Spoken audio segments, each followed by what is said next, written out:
नमस्कार, मैं हूं निशा पंड्या और आज हम बजट 2025 का विश्लेषण करने यहाँ इकट्ठा हुए हैं। आज मेरे साथ पर्सनल फाइनेंस प्रोफेशनल जुड़े हुए हैं जो आज के बजट को समझाने में और समझने में हमारी मदद करेंगे। तो हमारे साथ कौन जुड़े हैं? गौरव मशरूवाला जो योगिक वेल्थ के ऑथर भी हैं, साथ ही है विरल भट्ट, मेरे साथ है निशा संघवी, भारती पंजाबी और फॉरम शाह। आप सबका बहुत बहुत स्वागत है हमारे इस विश्लेषण के कार्यक्रम में। तो आज हम बजट 2025 का विश्लेषण करने वाले हैं। क्या अच्छा रहा, क्या बुरा रहा, क्या हमारे लिए कोई फ़ायदा भी है कि नहीं, तो चलिए जानते हैं। फॉरम आपसे जानेंगे, शुरुआत बताइए, आपको बजट में क्या अच्छा लगा? ये जो बजट आज अनाउंस किया गया है वो 4 पिलर्स पे अनाउंस किया गया है, जो है एग्रीकल्चर, एमएसएमई सेक्टर, अपना इन्वेस्टमेंट्स एंड एक्सपोर्ट्स। तो ये 4 सेक्टर में यदि बढ़ावा दिया जाए तो देश की इकोनॉमी सर्टेनली आगे बढ़ेगी।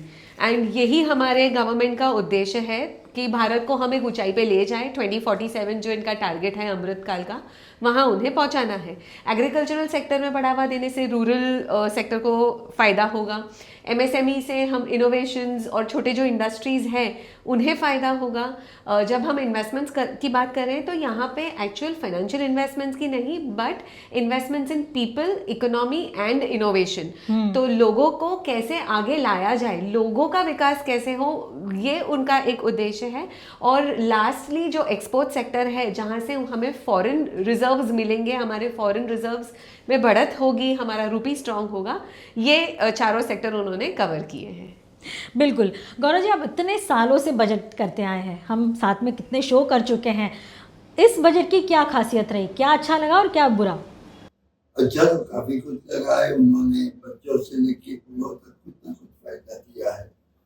आंगनवाड़ी, स्कूल की कनेक्टिविटी वाया इंटरनेट, उन्होंने फॉरेन एजुकेशन में टीसीएस में बदलाव किया, आईआईटी, जॉब क्रिएशन, उन्होंने इनकम टैक्स की मर्यादा बढ़ा दी, उन्होंने बुजुर्गों के लिए भी टीसीएस में बदलाव किए। जो एक बात बहुत वो है कि हेल्थ टूरिज्म कर रहे हैं। 100 डिस्ट्रिक्ट में मेडिकल सेंटर डाल रहे हैं। हम दवाइयों पे भी टैक्स कम कर दिया। लेकिन जो एक आम आदमी जो कर्ज करता है उसे डायरेक्ट बेनिफिट क्यों नहीं देते? वो जब दवाई का खर्च करता है तो उसकी टैक्सेबल इनकम से जाता है। वो जब मेडिकल प्रीमियम भरता है, अगर नए टैक्स रेजिम में है तो उसकी टैक्सेबल इनकम से जाता है। वो घर के बुजुर्गों को जब उनका प्रीमियम भरता है तो उसकी टैक्सेबल इनकम से जाता है। तो डायरेक्ट को भी डायरेक्ट। सही बात है, ये कहीं ना कहीं हम कह सकते हैं बजट में ये रह गया। लेकिन जो फाइनेंस मिनिस्टर ने भी एक हाईलाइट के तौर पे आखिर में अनाउंस भी किया, और जो सच में एक हाईलाइट रहा वो था लोगों के हाथ में पैसा आना, कंजम्पशन बढ़ाना। और उसके लिए सबसे बड़ी अनाउंसमेंट हुई, 12 लाख रुपए तक अगर आप कमाते हैं, आपकी सैलरी है, तो आपको टैक्स में छूट मिलेगी, मगर आपको टैक्स नहीं भरना पड़ेगा। भारती जी, सही में ऐसा ही है?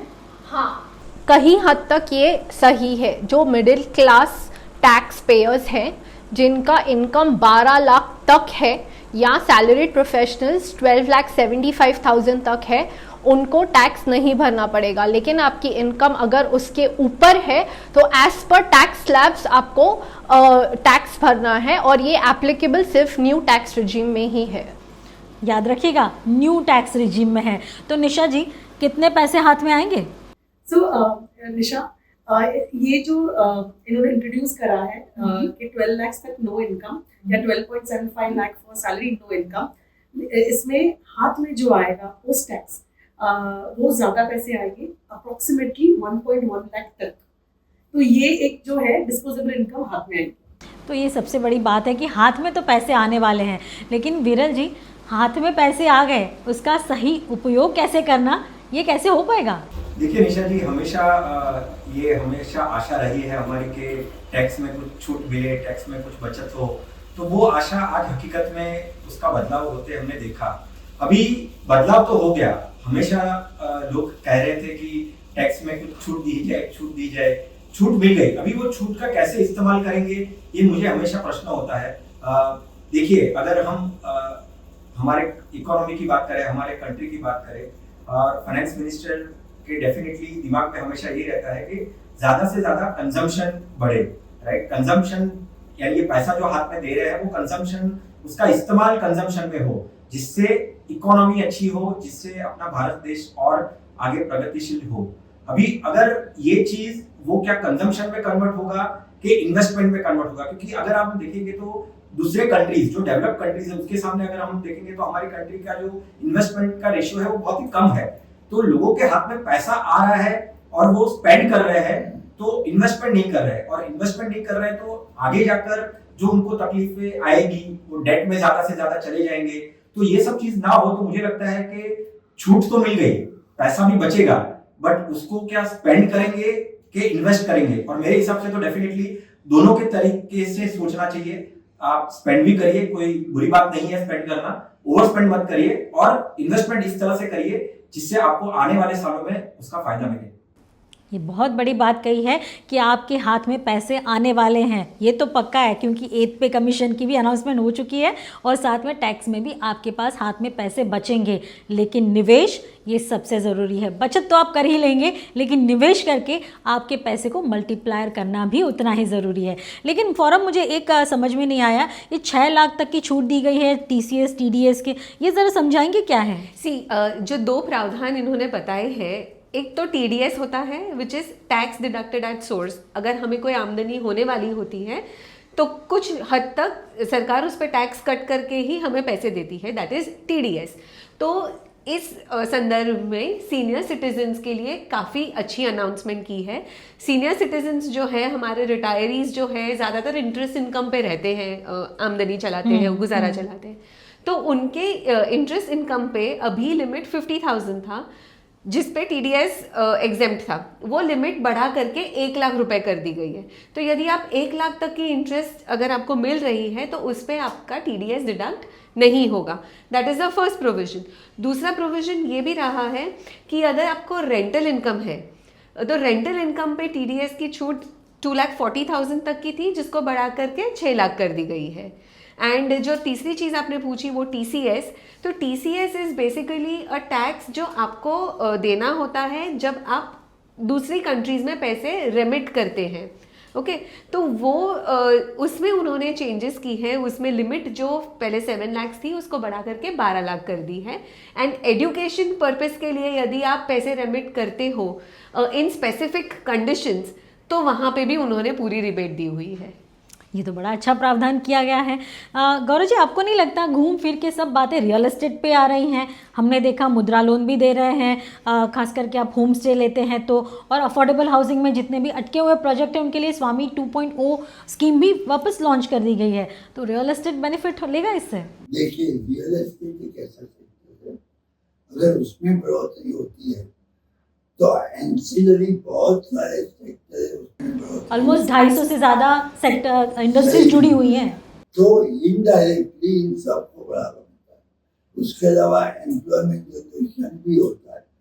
और ये जो आंगनबाड़ी वगैरह की बात की है, तो जो रियल एस्टेट के टेम्पररी वर्कर्स है उनको भी लाभ होता है, उनके स्वास्थ्य का भी ध्यान रखता है।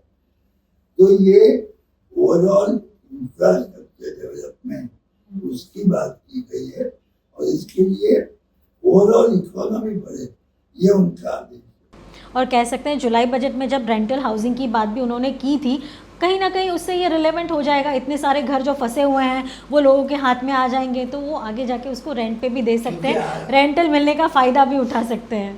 दूसरा उसकी जो रेंटल इनकम थी वो भी निकालती।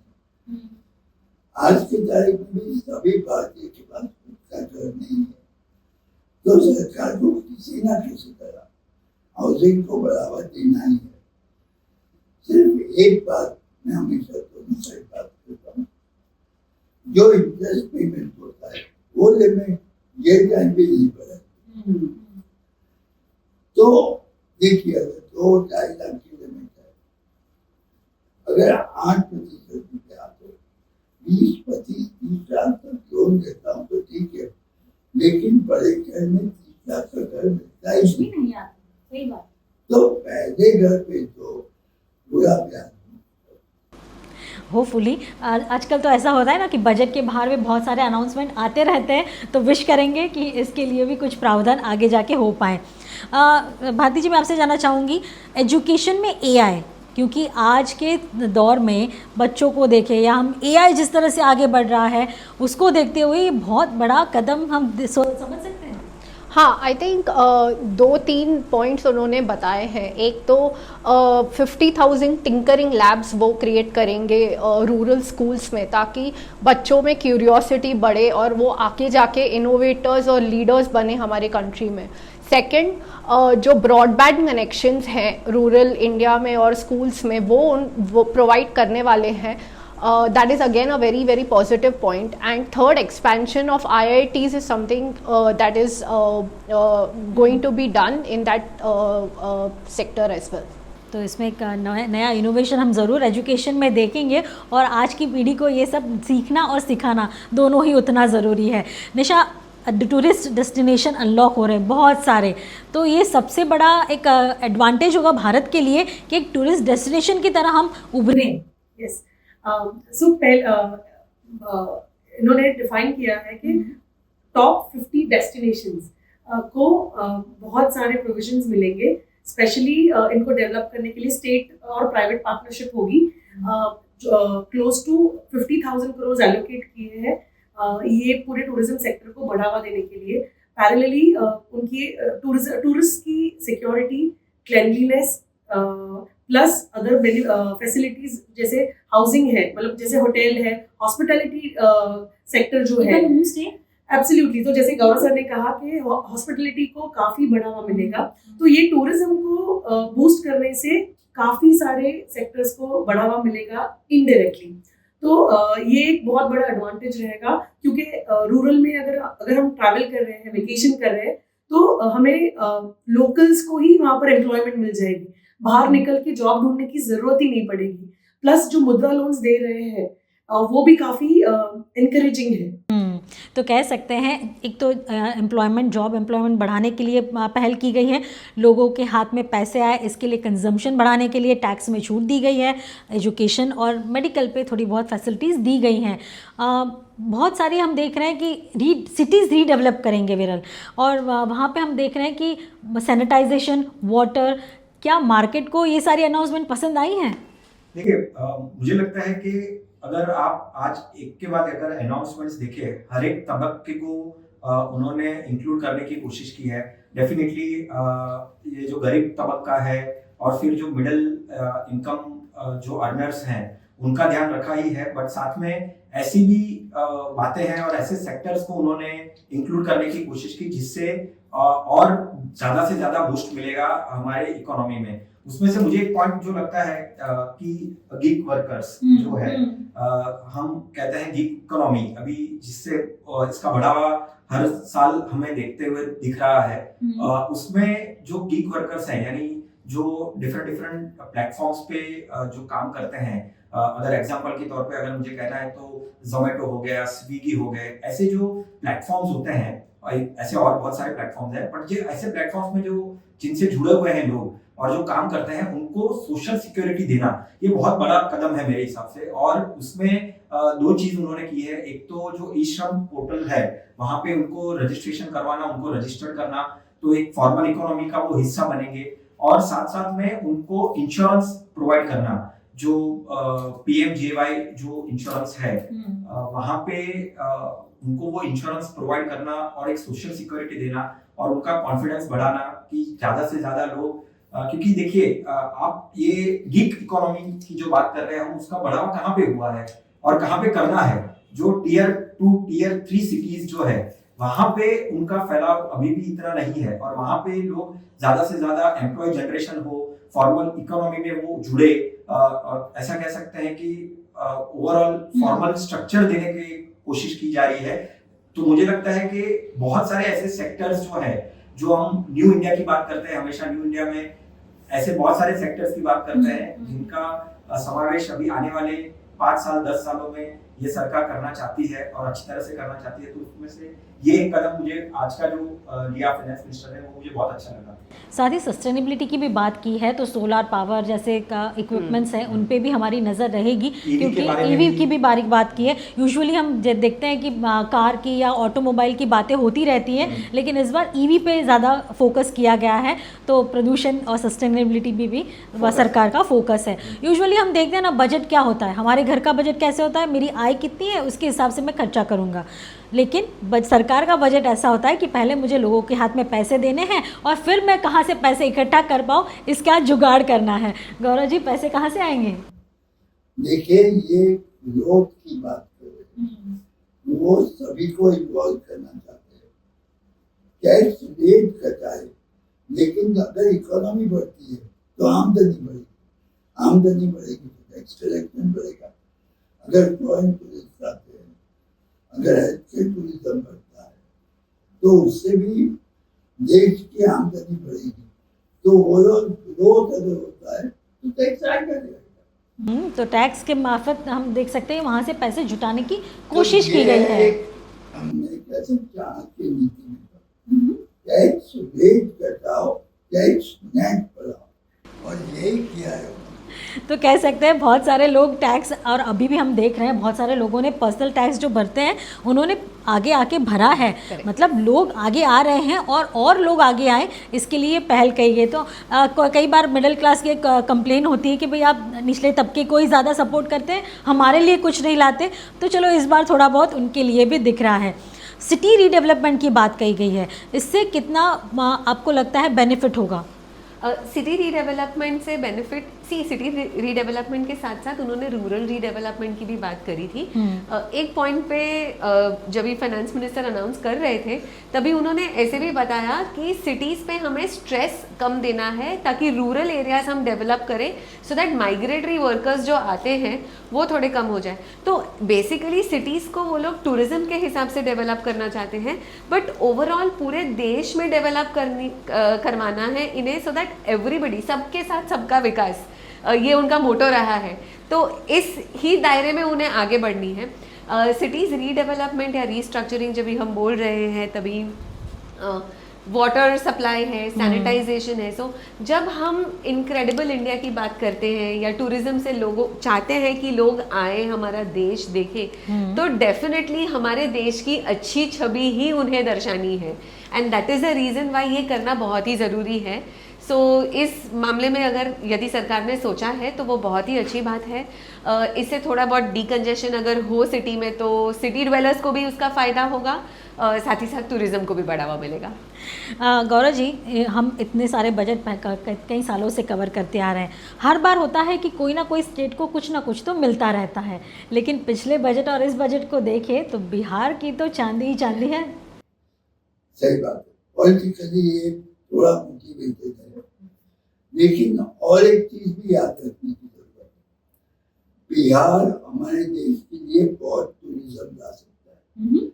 बुद्धिज्म का पूरा उद्भव बिहार से हुआ है, और अगर वहाँ इंफ्रास्ट्रक्चर है, बिहार में सेफ्टी के इश्यू है, अगर सेफ्टी मिलती है, वुमेन ट्रैवलर को सेफ्टी मिलती है, तो indirectly Bihar will get lot tourism for. तो यस, पॉलिटिकली मोटिवेटेड है, बट टूरिज्म एंगल है। तो हम कह सकते हैं जैसे मोदी जी ने पहले कहा था कुछ दिन बिताओ गुजरात में, इस तरह से अब कुछ दिन बिताओ बिहार में, ये भी एक मोटो आगे बढ़ेगा। मैं तो कहता हूँ कुछ दिन बिताओ भारत। अरे वाह, यही तो एक पूरा हम देख रहे हैं बजट उसके आगे पीछे ही घूमता दिख रहा है। तो आपने पढ़ा था हाल ही में कि मोदी जी ने कहा कि अगर आपको एडिबल ऑयल खाना है तो मतलब सेहतमंद रहना है तो ऑयल थोड़ा कम कर दीजिए। उसी के उपलक्ष्य में उन्होंने मखाने के एक्सपोर्ट के लिए या उनके प्रोडक्शन बढ़ाने के लिए खास एक पॉलिसी बनाई है।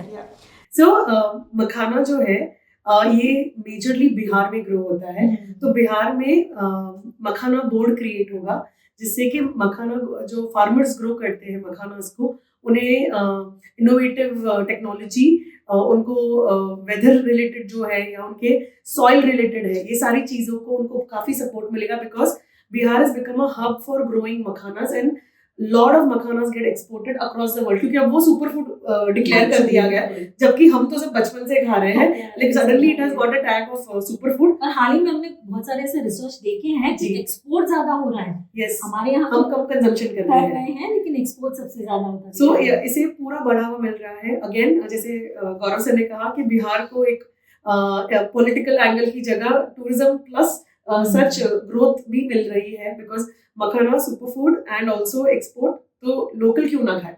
निशा जी, और एक बात, जब बिहार की बात करते हैं हम एजुकेशन का एंगल भूल जाते हैं। नालंदा, यस, उसको भी बढ़ावा चाहिए। उसके अलावा क्योंकि नालंदा है, मैन्यूस्क्रिप्ट एंड रिपोजिटरी, ये भी ज्यादा वहीं पे है। ये अब तक बाहर नहीं आ रहा था। ये भारत की धरोहर है। अगर इन्हें बाहर लाते हो तो बिहार में है तो वहीं करेंगे। अगर ये धरोहर कहीं है तो उनको फायदा होगा, पर जो बिहार में है वो है। अब तक बिहार का विकास नहीं हुआ। जो भी काम पॉलिटिकल एंगल हो, सेफ्टी हो, बट जैसे नॉर्थ ईस्ट को बेनिफिट मिलता है, ये राज्य को भी ऊपर लाना चाहिए।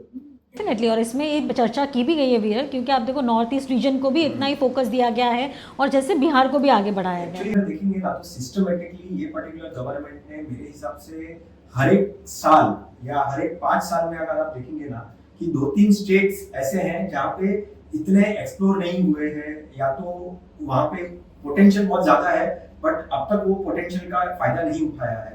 तो आप अगर यूपी की बात करें, वहाँ पे मुझे लगता है कि स्पिरिचुअलिटी पॉइंट ऑफ व्यू से और टेम्पल के पॉइंट ऑफ व्यू से अगर हम देखेंगे तो जो टूरिज्म में इजाफा हुआ है वो काफी काबिल तारीफ है।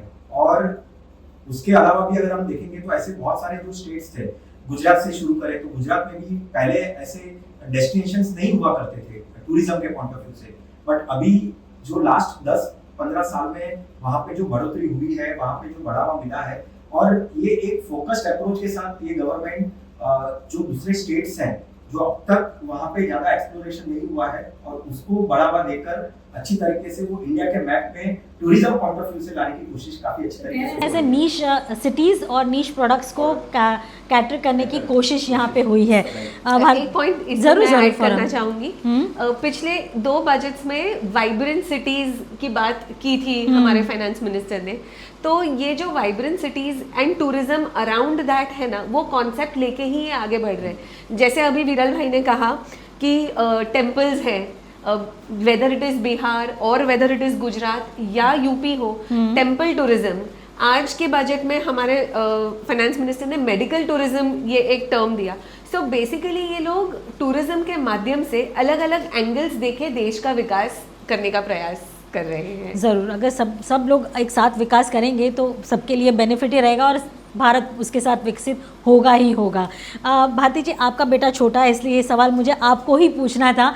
टॉय एक बहुत बड़ा ये सब्जेक्ट रहा है कि भाई हज़ार्डस हो सकते हैं ऐसे टॉयज़, और पता है हम किस पे वार करने की कोशिश कर रहे हैं, क्या कहेंगे आप?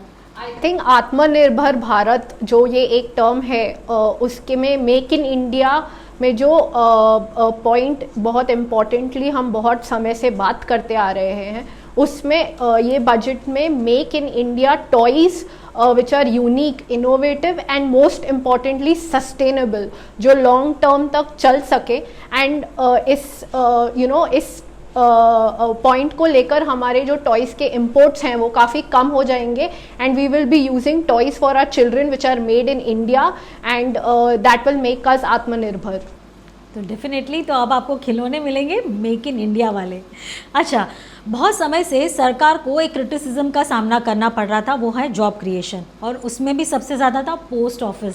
जब हम कहते थे ना पुराने ज़माने डाकिया आता था, डाक लेके आता था, आज वापस उसको रिवाइव करने की कोशिश की गई है। खास करके पेमेंट बैंक, वो इंडिया पोस्ट पेमेंट बैंक नया टर्म है, समझाएंगे प्लीज़?